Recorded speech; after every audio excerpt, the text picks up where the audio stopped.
আজকের আমাদের পালপুর পাড়া বৈঠক, এই পালপুর পাড়া আইএসএফের পালপুর পাড়া বৈঠক, এই পাড়া বৈঠকে আমরা একটা নির্বাচনী আলোচনা সভা করতে এসেছি।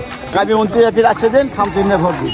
প্রোগ্রামটা কিসের জন্য সেটা বলতে হবে। আমাদের নির্বাচনী প্রচারের জন্য নির্বাচন পাড়া বৈঠক, ঠিক আছে। তারপরে 9টা থেকে এই যে আমাদের বিধানসভা ভোটদান তারই নির্বাচনের জন্য এগিয়ে চলছে আমাদের লোকজন, ঠিক আছে। অবশ্যই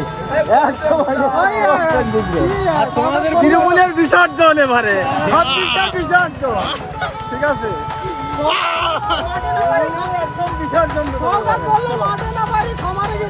আমার তো দূরের কথা, কোথায় থাকবে নিজেই জানে না।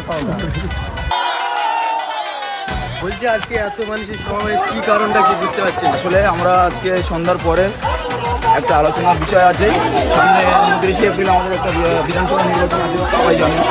ওই জন্য একটা আমরা বৈঠক করছি নির্বাচনের বিষয়ে, একটা সভা, যেটাকে আমরা নির্বাচনী সভা বলি।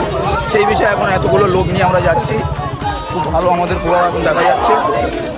এরকম সবসময় মানুষের আমাদেরকে পাশে থাকতে হবে, তাহলে আমাদের অধিকার আমাদেরকে বুঝে নিতে হবে।